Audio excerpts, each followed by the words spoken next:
ఈ మధ్య కాలంలో హీరోయిన్స్ కెరీర్ పీక్ స్టేజ్లో ఉండగానే పెళ్లి పీటలు ఎక్కుతున్నారు. ఈ ట్రెండ్ ఈ మధ్య ఎక్కువైంది.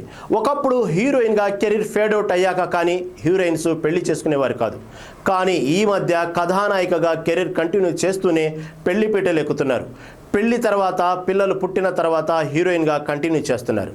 ఇదే కోవలో జాన్వీ కపూర్ పెళ్లి పీటలు ఎక్కబోతున్నట్లు జాన్వీ తండ్రి బోనీ కపూర్ కన్ఫర్మ్ చేసేశారు.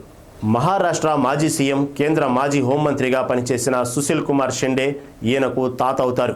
ఈయన ఉమ్మడి ఆంధ్రప్రదేశ్కు గవర్నర్గా పనిచేశారు. వీళ్ల కూతురు కుమారుడే శిఖర్ పహారియా. ఈయన తండ్రి సంజయ్ పహారియా మహారాష్ట్రలో పెద్ద బిజినెస్ మ్యాన్.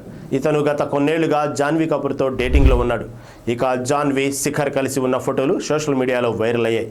వీళ్ళిద్దరూ త్వరలో పెళ్లి చేసుకోబోతున్నట్లు బోనీ కపూర్ కన్ఫర్మ్ చేశాడు. త్వరలో ఎంగేజ్మెంట్ సహా పెళ్లి డేట్ను కన్ఫర్మ్ చేయనున్నారు. ఈ సందర్భంగా బోనీ కపూర్ తనకు కాబోయే అల్లుడు శిఖర్ పహాడియా వ్యక్తిత్వం గురించి మాట్లాడుతూ అతను ఎంతో వినయ సంపన్నుడు, పెద్దలంటే గౌరవం ఉందని కొనియాడారు.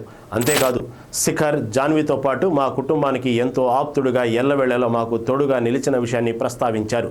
శ్రీదేవి తనయగా సినీ ఇండస్ట్రీలో అడుగుపెట్టింది జాన్వీ కపూర్. ఆ తర్వాత తనదైన యాక్టింగ్ స్కిల్స్తో దూసుకుపోతుంది. హిందీలో ధడక్ మూవీతో ఎంట్రీ ఇచ్చిన జాన్వీ కపూర్ ఆ తర్వాత గుంజన్ సక్సేనా మూవీలో తొలి మహిళా ఫైటర్ పాత్రలో నటించింది.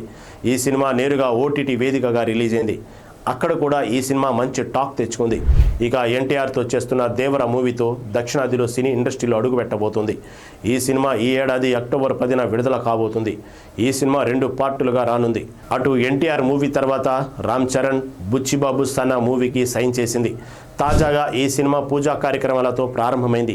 జాన్వీ కపూర్ ఎప్పటికప్పుడు తనకు సంబంధించిన ఫోటోలను ఫ్యాన్స్తో షేర్ చేసుకుంటూ ఉంటుంది. తనకు సంబంధించిన హాట్ ఫోటోషూట్స్ ఎప్పుడు వార్తల్లో వ్యక్తిగా ఉంటుంది జాన్వీ.